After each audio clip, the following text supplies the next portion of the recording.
Irmãos, nós estamos iniciando, então, nesse mês, como eu falei, uma nova série de mensagens, uma nova série que nós vamos percorrer o mês de julho, né? Que é Unidade para Conquistar. Para isso, eu quero convidar você a abrir o Evangelho de João, capítulo 13.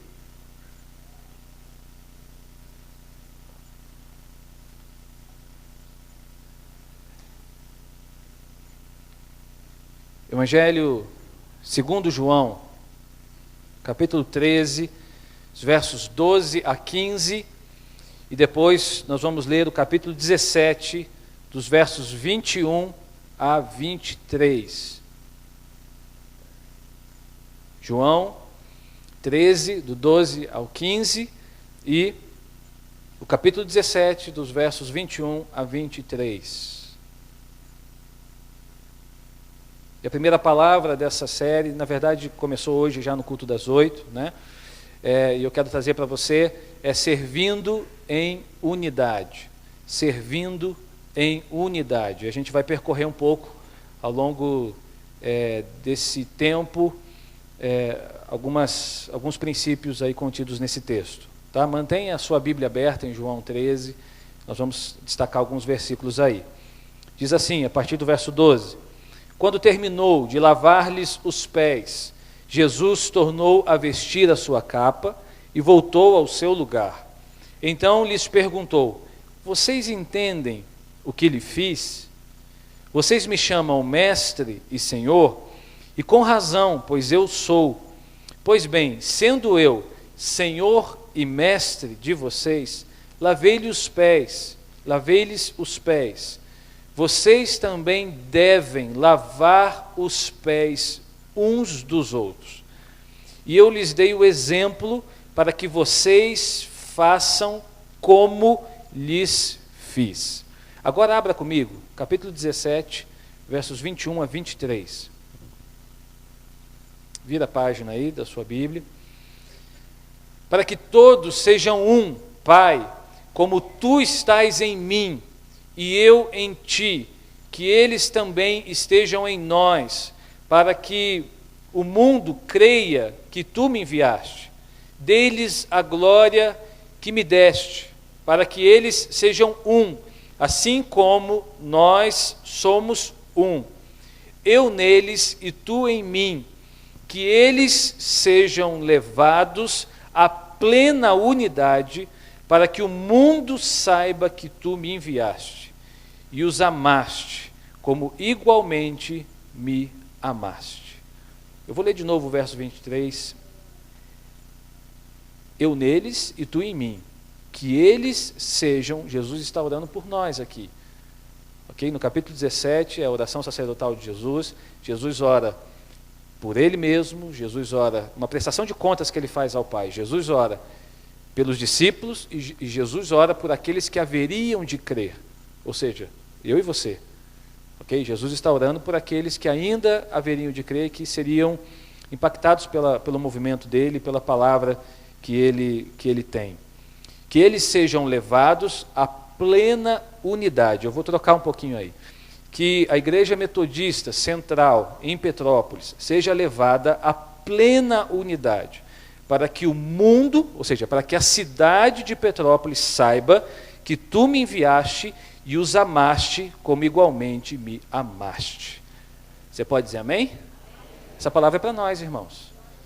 Essa palavra tem endereço certo. E aí está o meu nome e o seu nome, não tem como escapar dela. Pai, eu quero te agradecer, te exaltar nessa linda manhã. Obrigado, Senhor, por tudo que já aconteceu aqui. Obrigado, Deus, pelos louvores, pelo batismo. Obrigado, ó Deus, por tudo aquilo que nós já vivenciamos nessa manhã na tua casa. E que o Senhor, ó Deus, possa continuar a ministrar o nosso coração de uma maneira única, especial, sobrenatural. E que nessa manhã a tua palavra, que tem primazia, Senhor, ela alcance, Senhor, do nosso coração e a nossa vida. Assim nós oramos, em nome de Jesus. Amém. Você conhece uma só pessoa que conseguiu fazer algo grande sozinho? Conhece? Uma só, não precisa ser duas não. Você pode me dar o nome dela? Uma só pessoa que você saiba que fez alguma coisa grande sozinho. Certamente que você não conhece porque não existe. Não existe ninguém que consiga chegar muito longe sozinho. E esse tema, unidade para a conquista, unidade para conquistar, tem muito a ver com isso. Vem realmente para mexer conosco, vem para nos tirar do nosso lugar de acomodação, muitas vezes, que nós mesmos criamos, que nós mesmos nos colocamos. Você não consegue encontrar ninguém que fez algo grande, algo extraordinário sozinho. Nem mesmo Jesus. Nem mesmo Jesus fez algo grande sozinho. Pelo contrário, ele nos dá o exemplo da conquista pela unidade. Toda conquista ela está ligada à unidade de pessoas que estão debaixo de uma mesma visão, de um mesmo propósito, de um mesmo coração. Repita comigo, toda conquista está ligada à unidade e debaixo de uma mesma visão. Não confunda ter uma mesma visão com ter uma mesma opinião sobre as coisas. Você pode ter opiniões diferentes sobre os mais diversos assuntos, sobre as mais diversas situações, mas visão precisa ser a mesma para haver unidade.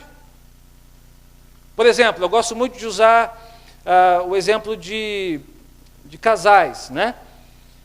E a Bíblia fala, ela compara a relação com Jesus com a relação do casamento. Nós somos a noiva de Cristo. E num casamento, nem sempre você tem a mesma opinião, não é verdade? Por exemplo, tem casais aí em que o homem torce para o Flamengo e a mulher torce para o Fluminense.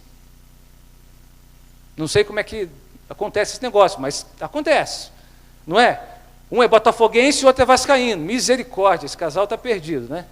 Nunca vai celebrar nada. Lá em casa eu sou corintiano, graças a Deus por isso. Posso ouvir um amém aí? Ô irmão, ninguém me ajuda aí. Ah, tem um ali, ó. Ó, Deus fala, né? Deus fala, irmãos. Eu sou corintiano e minha esposa acho que é botafoguense, nem sei o que ela é. Mas a verdade é que, acho que ela é botafoguense por causa do pai, mas a verdade é que sempre tem celebração lá em casa, por causa de mim. Ô irmãos, não posso fazer nada, estou olhando para cima. Aliás, eu estou olhando para baixo. Eu estou lá no topo da tabela, eu só olho para baixo. Então, vocês têm que me engolir. Mas a verdade é o seguinte, é possível num casamento você ter opiniões diferentes sobre os mais diversos assuntos? Sim, é possível. Precisa haver. Quando nós falamos de uma só carne, nós não estamos falando de uma só opinião. Porque nós viemos de culturas diferentes, nós viemos de criações diferentes, nós viemos muitas vezes de cidades diferentes. Então as opiniões necessariamente serão diferentes. Agora, a visão, o propósito, o coração precisa ser o mesmo. Não tem como para um casal, por exemplo, um querer ir para a direita e outro para a esquerda. Um dos dois pode dizer o seguinte, eu acho melhor ir para a direita. Mas se eles quiserem entrar em acordo, eles precisam ter uma mesma visão. As opiniões podem ser diferentes, mas a visão precisa ser a mesma. E toda divisão, ou seja, quando há duas visões, toda divisão, ela necessariamente promove separação, ela promove competição. E isso enfraquece conquista. Nenhuma conquista é sustentada por duas visões. Por isso, na igreja, nós falamos tanto de visão, porque a visão precisa ser única. Opiniões, nós temos muitas. Você pode ter muitas opiniões sobre muitas coisas, mas entenda que a visão é uma só. Não pode haver mais de uma visão numa igreja, porque senão há divisão. Jesus viveu muito bem esse princípio. Ele não só viveu, como ele ensinou. Por exemplo, Mateus capítulo 12, verso 25. Ele diz assim, todo reino dividido contra si mesmo será arruinado, e toda cidade ou casa dividida contra si mesma não subsistirá. Jesus não só entendia esse princípio, não só ensinou esse princípio, como ele viveu esse princípio. E hoje nós estamos aqui justamente porque os discípulos entenderam esse princípio. Jesus inicia um movimento lá no primeiro século, que mais tarde culminaria lá na formação da igreja cristã, mas Jesus não inicia uma igreja, Jesus inicia um movimento dentro da religião judaica, que mais tarde se tornaria uma igreja. Só que para se tornar uma igreja, os discípulos eles tiveram que captar a visão de Jesus. Jesus não foi um profeta solitário que saiu pelas ruas lá daquela época ensinando o que Deus tinha passado para ele. Uma das primeiras coisas que Jesus fez depois de iniciar o seu ministério foi convidar, foi chamar pessoas para si. E a Bíblia fala sobre o relato de 12 que ele chamou para andar com ele. E é claro, nós sabemos que não eram só 12, havia 70, havia muito mais do que isso. Lá em Atos nós vemos a comunidade dos 120 reunidas. Então havia muito mais do que 12, mas de uma forma especial Jesus chama 12 para andar com ele, em unidade, porque ele entendia que para que esse movimento continuasse, ele precisava fazer discípulos, ele precisava que alguns ali assumissem a visão para levar adiante. E foi isso que Jesus fez em 3 anos de convivência com aquelas pessoas.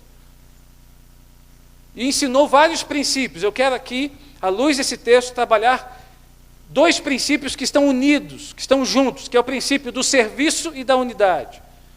2 coisas que Jesus ensinou para o cumprimento dessa missão que ele entregou para os discípulos, era justamente essa, a mentalidade de servo e a decisão da unidade. Para que eles cumprissem aquilo, eles precisariam ter uma mentalidade de servo e uma decisão de caminhar em unidade. E aqui nós estamos no ambiente dessa última ceia. E aqui Jesus passa, então, entre muitos princípios que eu poderia destacar, mas Jesus passa esses 2 princípios aqui. Irmão, você tem que entender, e eu também, que a igreja, ela não é somente uma instituição. A igreja não é um prédio onde nós nos reunimos. A igreja não é só um ambiente espiritual, onde nós falamos da pessoa de Jesus, onde nós cantamos músicas para Deus, onde nós, por exemplo, trabalhamos ou fazemos alguma coisa em algum ministério, onde nós, por exemplo, entregamos o nosso dízimo, onde, por exemplo, participamos da Santa Ceia, e hoje é dia de Santa Ceia, vamos participar dela.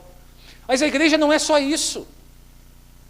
Biblicamente falando, a igreja é também isso, mas biblicamente falando, a igreja é um corpo, é um organismo vivo, que recebe de Jesus um chamado, que recebe de Jesus uma direção, uma missão.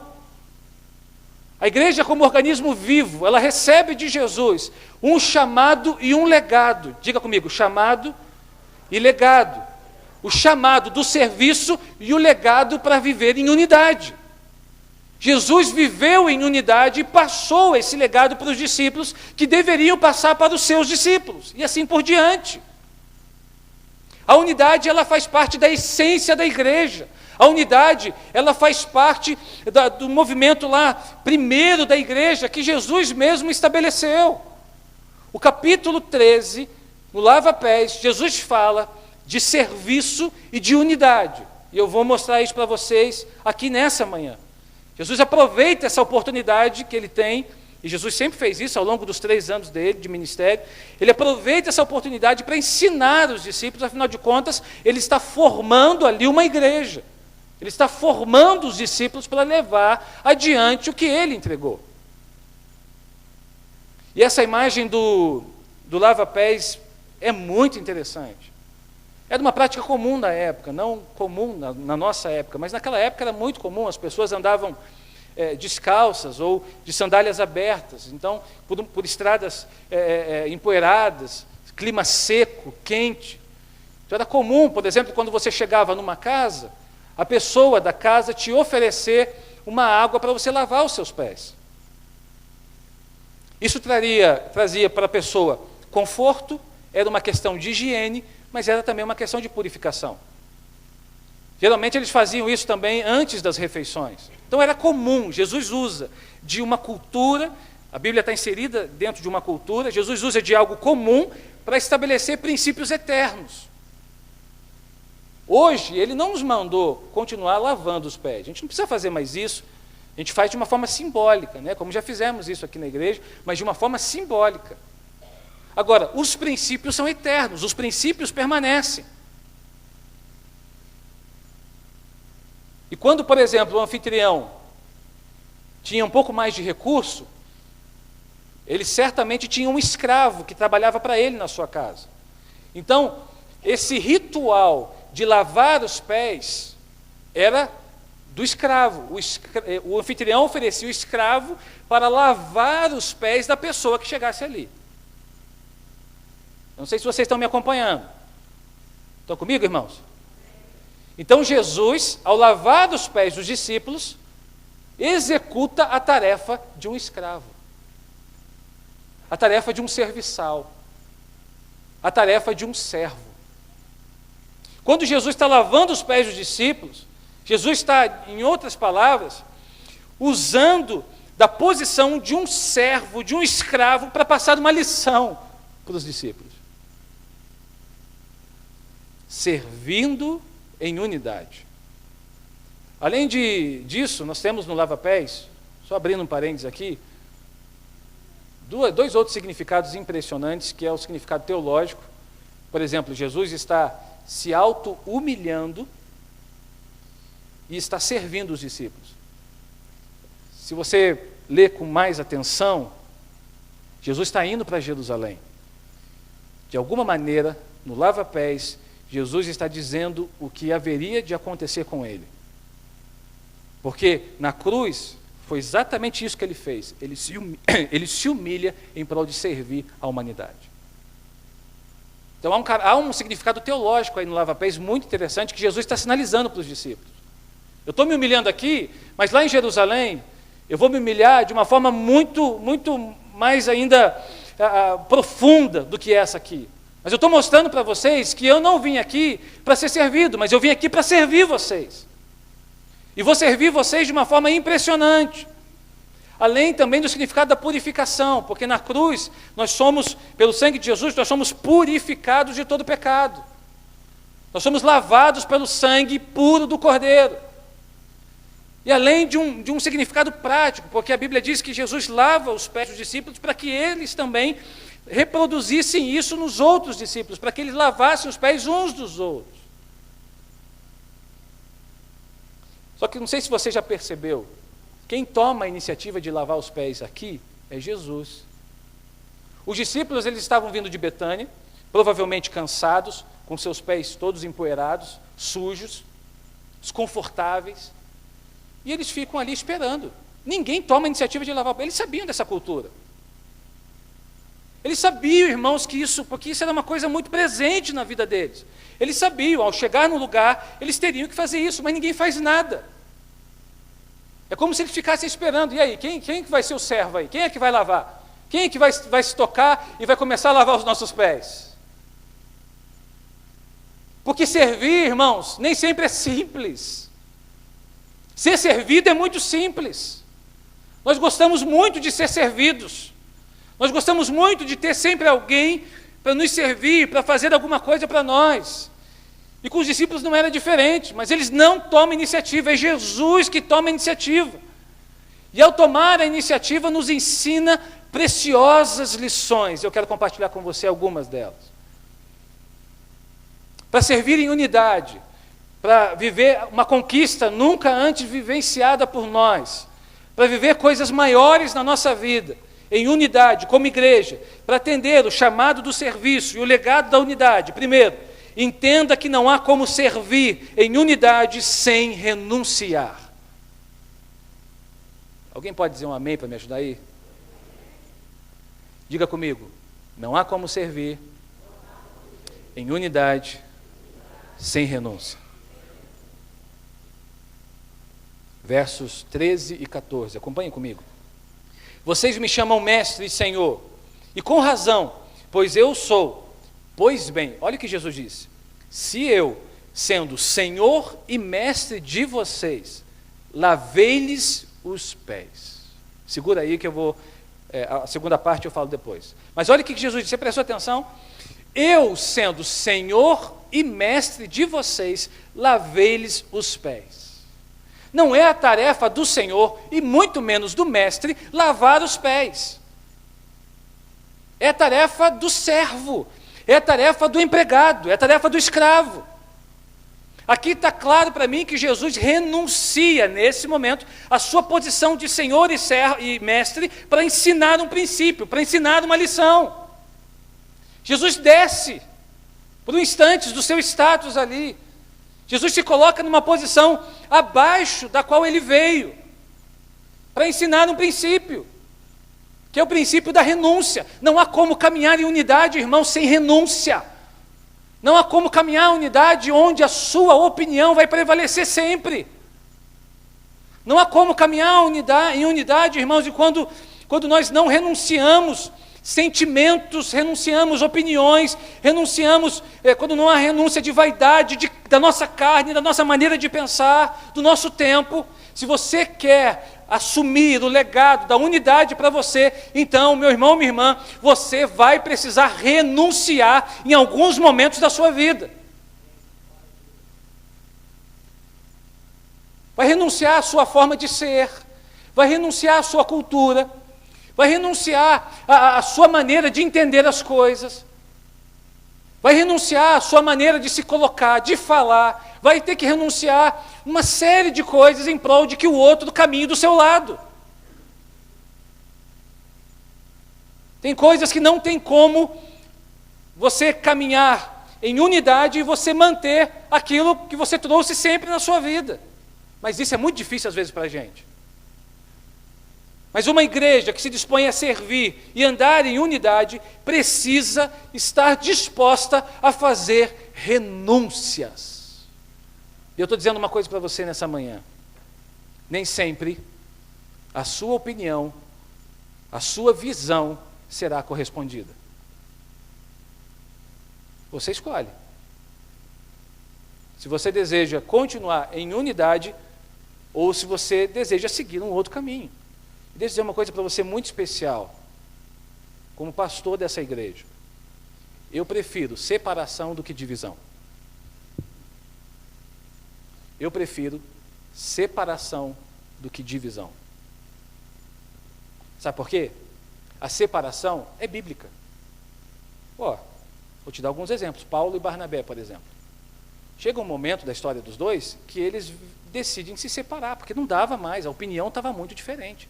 Não dava mais para caminhar junto. Eles decidem se separar. Eram duas visões ali, então é melhor que haja separação. Vai cada um para um lado e o reino continua. Amém, irmãos? Entende? A separação é bíblica. A divisão é que não é. O que é divisão? É quando eu estabeleço a minha visão dentro de um lugar que já tem uma visão estabelecida e eu quero que a minha visão seja imposta dentro daquele lugar. E aí há divisão, e quando há divisão, há enfraquecimento. Há enfraquecimento do todo, do corpo, porque um corpo dividido não subsiste, não prevalece. Então, por isso que eu digo, meu irmão, eu prefiro separação do que divisão. Porque a divisão é uma agressão ao corpo, é uma agressão ao organismo que é vivo. Não dá para os membros do seu corpo brigarem entre si. O seu cérebro manda ordens para que eles ajam de forma harmoniosa.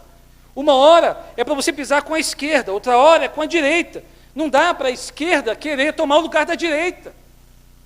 Senão o corpo não vai caminhar para frente, não vai ser saudável. A mesma coisa é com a gente. E para ter uma mesma visão no nosso meio, para que haja conquista, nós precisamos de renúncia.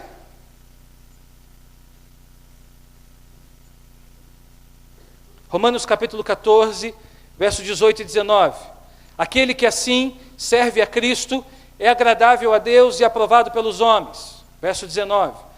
Por isso, esforcemo-nos em promover tudo quanto conduz à paz e à edificação mútua.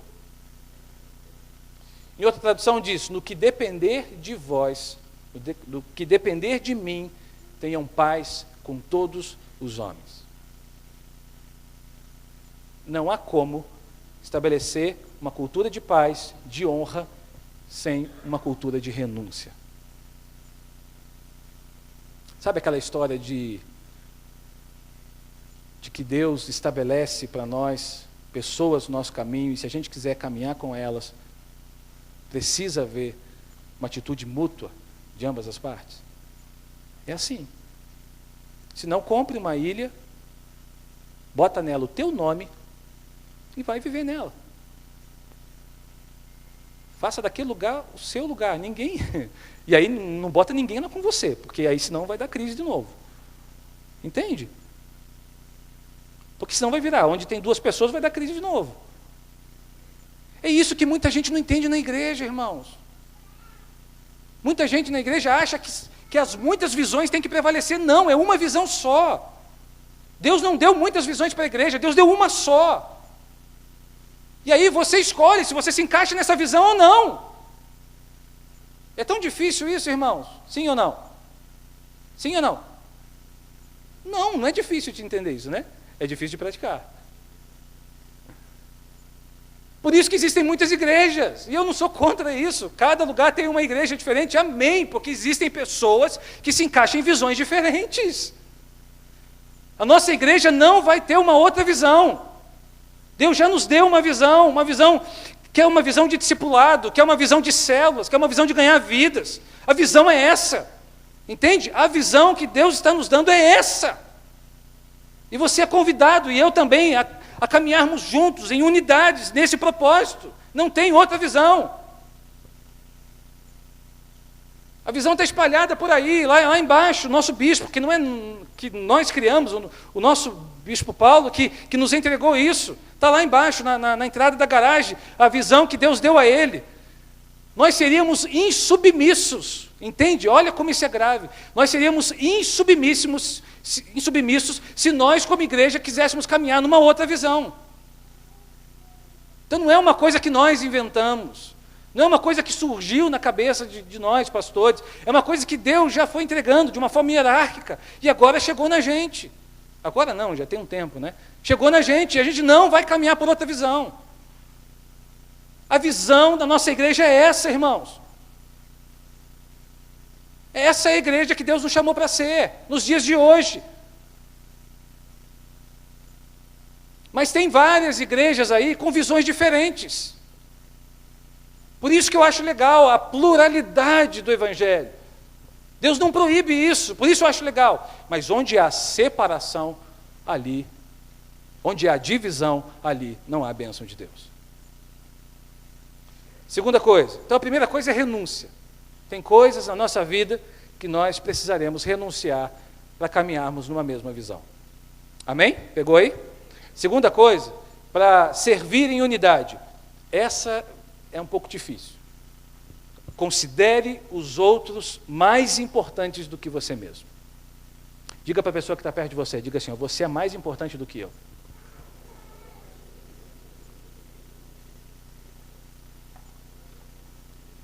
Você conseguiu falar isso na boa ou travou?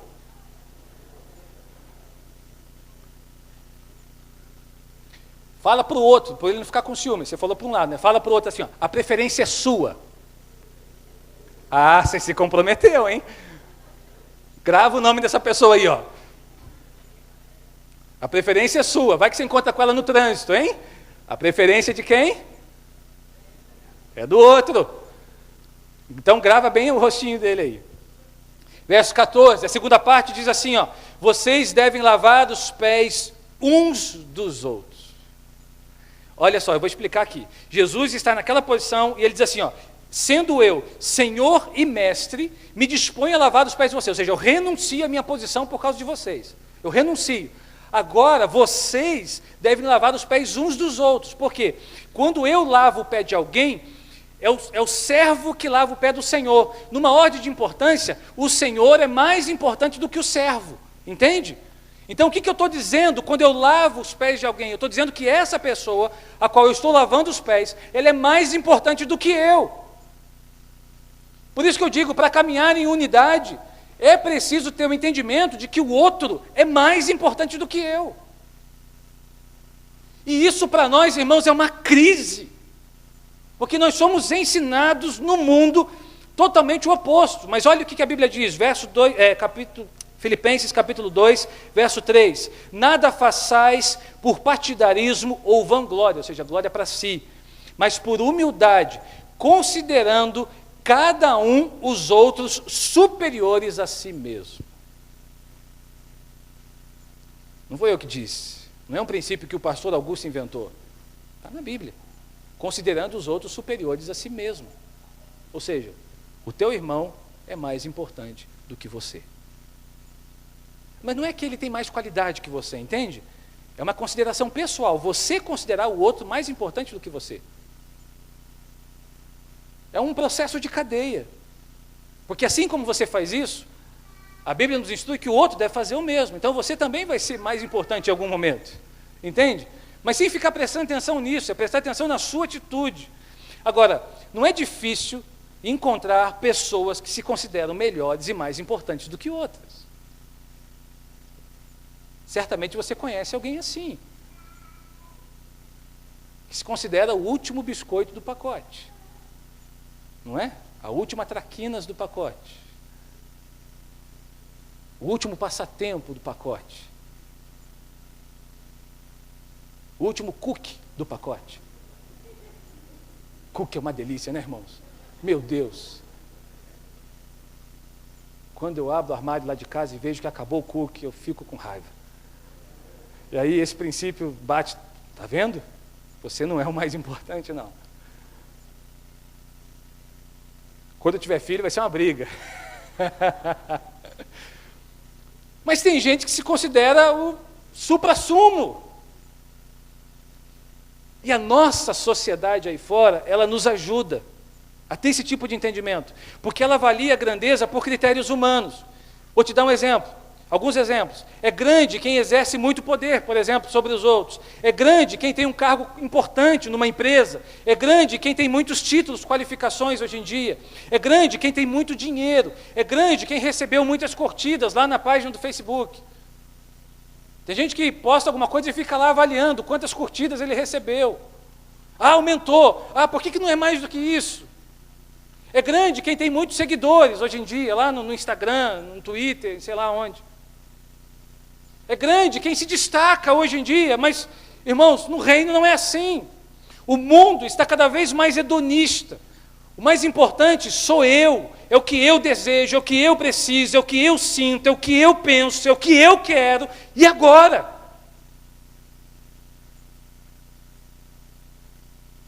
Você deve completar essas frases muito bem aí na sua mente. Você precisa ser sempre o número 1. Eu tenho que fazer o melhor para a minha vida. No mundo você vale o quanto você tem. Você deseja, você pode. Eu chego a rir com algumas campanhas de algumas pessoas que estão colocando hoje na rede social. Uma delas eu vi recentemente, e a chamada era assim: você decide ser rico. Caramba! Esses negócios que tem hoje em dia aí de rede, né, que tem feito, onde eles trabalham muito nisso. Você deseja, você pode, você é o cara, você consegue. Mal sabe ele que vai trabalhar para o outro enriquecer. Mas tudo bem, né? Mas é assim. Os caras dizem assim: ó, você pode, você deseja, você consegue, você é o cara. Hoje em dia é assim. E aí nós somos estimulados cada vez mais por uma lógica de competir, de ser sempre o número 1. O 2 não vale, o 2 não serve. É sempre o número 1. E irmãos, eu entro em crise, porque quando a gente vai para a palavra, o maior é o que serve. O maior é o segundo, não é o primeiro. O maior é aquele que se dispõe a servir. O maior é aquele que se dispõe a fazer coisas que ninguém quer fazer. O maior não é aquele que aparece, que é ovacionado, que é lembrado. Mas o maior é aquele que foi para a cruz. O maior é aquele que se humilhou. O maior é aquele que se rebaixou, que a Bíblia diz lá em Filipenses, que teve um sentimento de esvaziamento, de obediência. Não é aquele que estava lá no top das categorias. Não era aquele que tinha muitos seguidores, porque Jesus, quando estava na cruz, todo mundo se dispersou. Mas o maior estava sendo crucificado. O maior estava morrendo pela humanidade.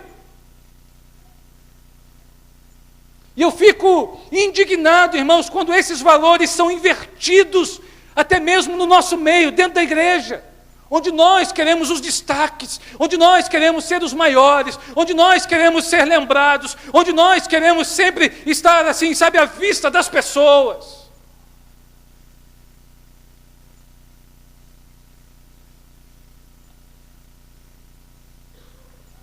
Marcos 10, 45, eu estou terminando. Pois nem mesmo o Filho do Homem veio para ser servido, mas para servir e dar a sua vida em resgate por muitos. Esse versículo, muitos só leem pela metade.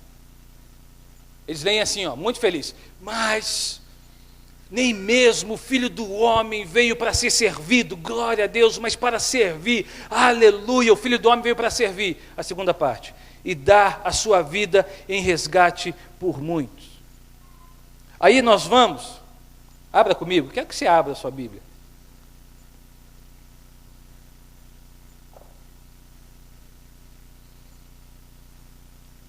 Acho que é 1 João, capítulo 3, verso 16. Aí é a hora que a palavra trava na nossa garganta. 1 João 3,16.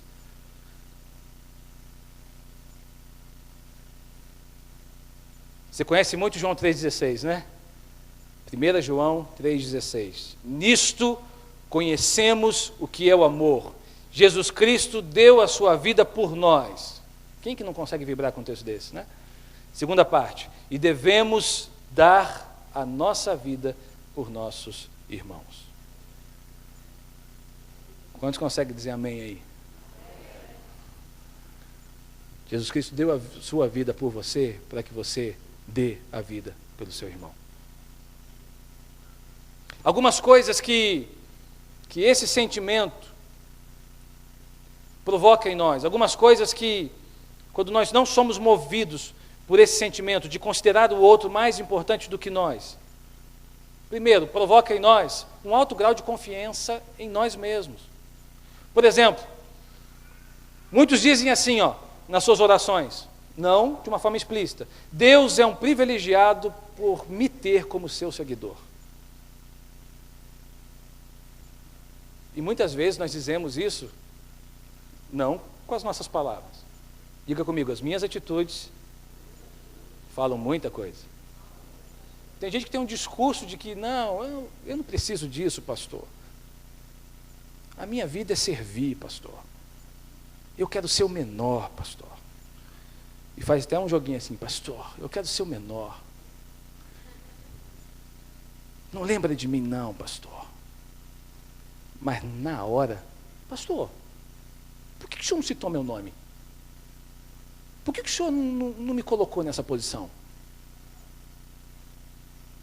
Entende? Confiança em si mesmo. Deus é um privilegiado por me ter seguindo Ele. Conhece a síndrome de Sol?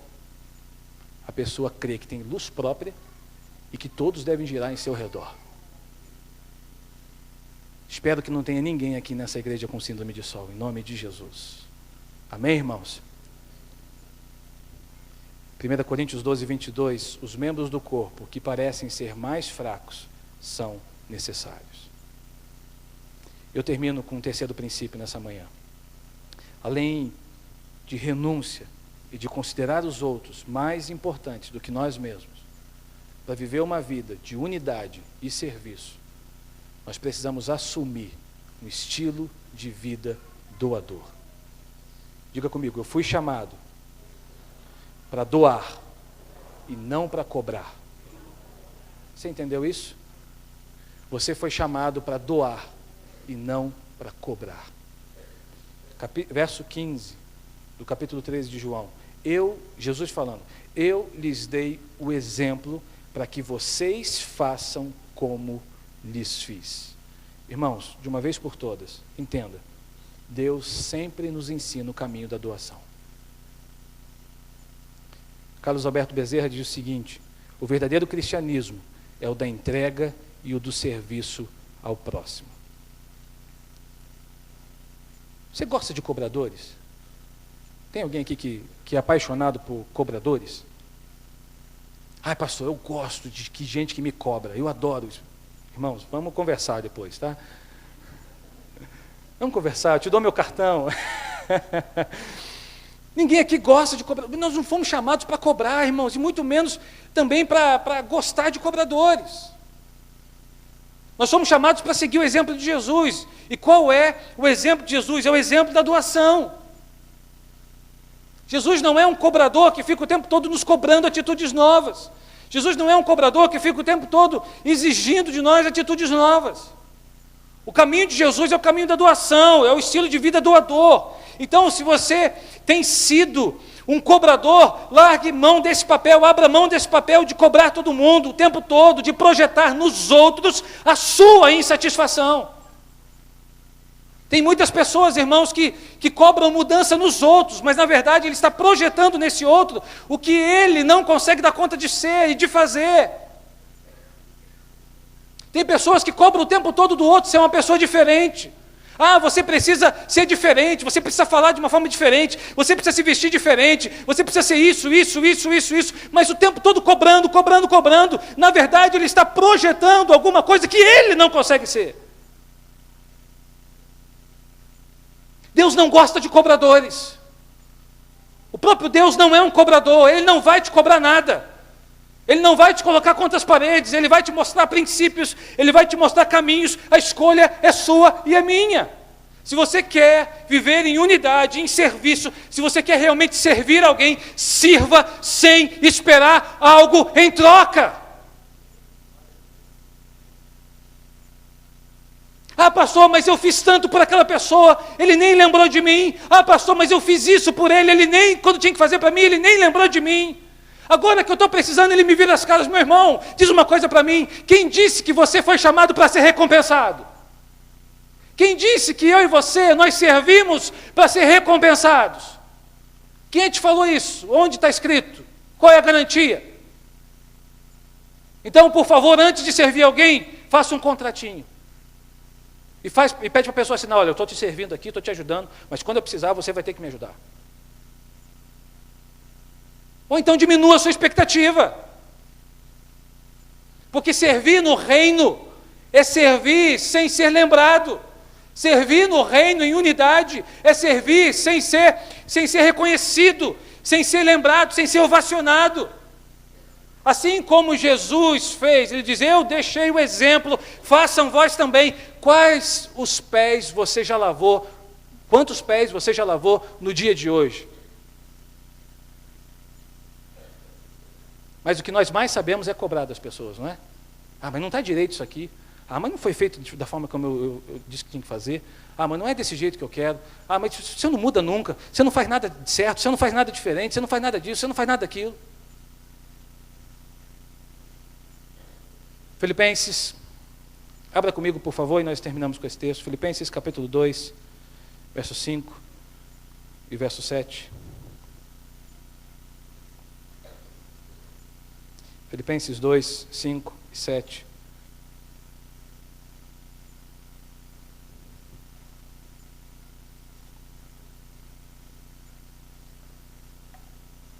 Você quer se colocar de pé já? Pode se colocar de pé.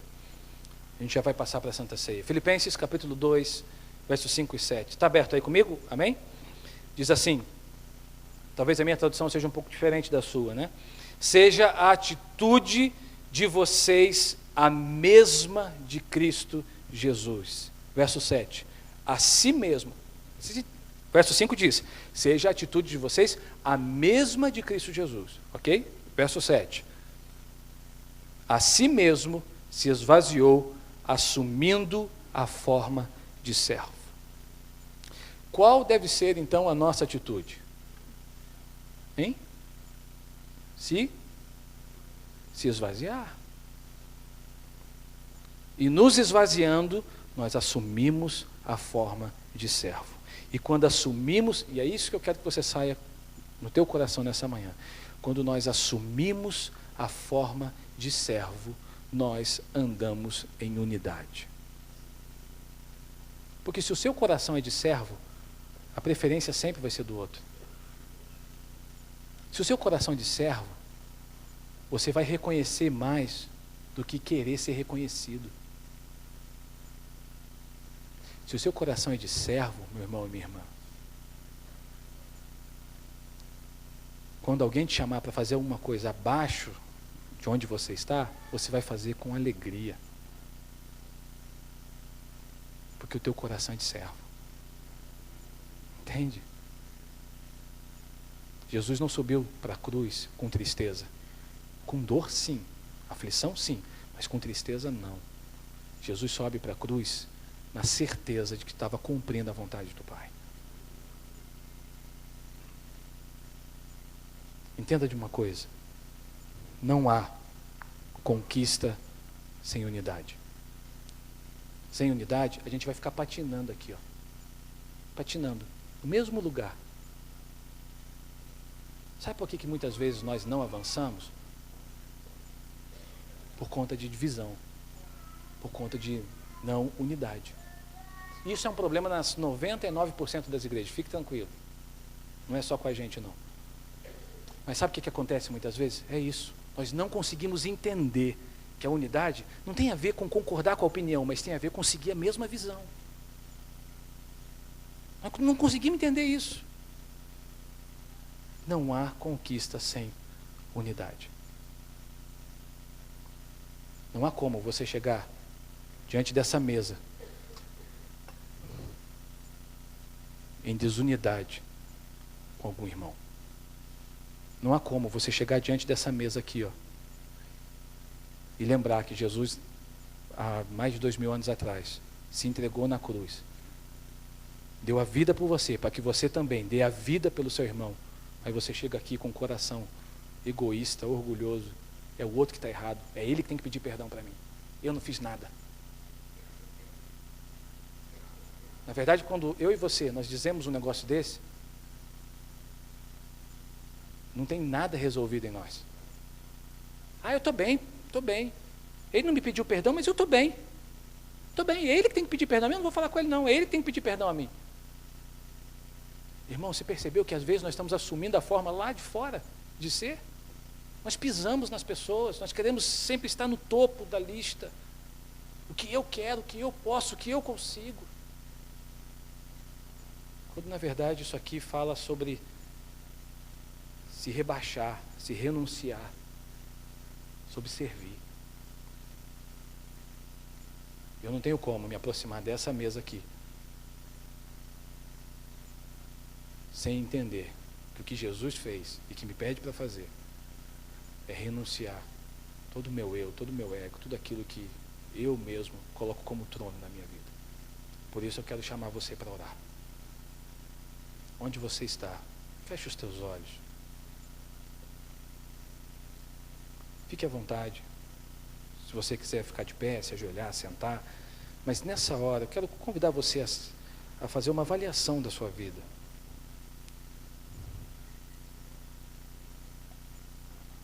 Você está diante da mesa do Senhor, onde está o pão, o suco de uva. Você, dentro de alguns minutos, vai participar da mesa do Senhor. Coloca a sua vida diante do Senhor nessa manhã. Coloca a sua vida diante do Senhor nessa manhã. Se há alguma coisa que você precisa pedir perdão, que o Espírito Santo traga à sua memória agora, peça perdão. Se tem uma pessoa envolvida, talvez você não consiga fazer isso agora, talvez porque ela não está aqui, ou está aqui, mas talvez você não tenha condições de fazer isso agora. Ao sair daqui hoje, procure essa pessoa, peça perdão a ela. Você não tem noção de quantas bênçãos ficam travadas na nossa vida por conta de desunidade. Eu comecei esse culto dizendo que o Senhor ordena a bênção onde há unidade, onde há comunhão. E comunhão é nós comungarmos de uma mesma visão. Coloca a sua vida diante do Senhor nessa manhã, meu irmão. Não saia daqui sem um arrependimento.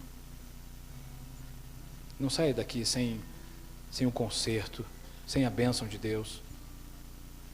Se nós queremos conquistar, o caminho é juntos. Juntos nós somos melhores, juntos nós somos mais fortes, juntos nós vamos mais longe. Você pode ter uma opinião completamente diferente da minha, mas nós estamos debaixo de uma visão. Nós estamos debaixo de um propósito. O coração tem que ser o mesmo. O coração tem que ser o mesmo. Pai, o Senhor não morreu por uma pessoa. O Senhor não morreu naquela cruz sozinho, numa atitude heróica, solitária. Na cruz estavam encravados os pecados da humanidade, Senhor. O Senhor morreu pelo mundo. O Senhor morreu, ó Deus, por nós. E a Tua palavra diz, assim como o Senhor morreu por nós, deu a Sua vida por nós, nós somos chamados a dar a nossa vida pelos nossos irmãos. Por isso, Espírito Santo, se há algo em nós que contradiz essa verdade, nessa manhã, traz a luz, traz clareza para o nosso coração e nos ajuda a termos uma atitude de conserto, de arrependimento, uma atitude em que promova, Senhor, a unidade, na mesma visão, no mesmo coração, no mesmo propósito.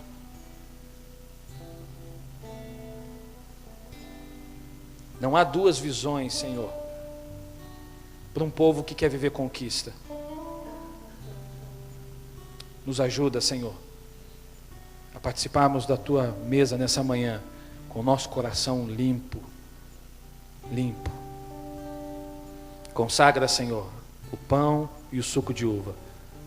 Ao comer do pão, ao beber do cálice, nós possamos firmar um compromisso com o Senhor Jesus nessa manhã.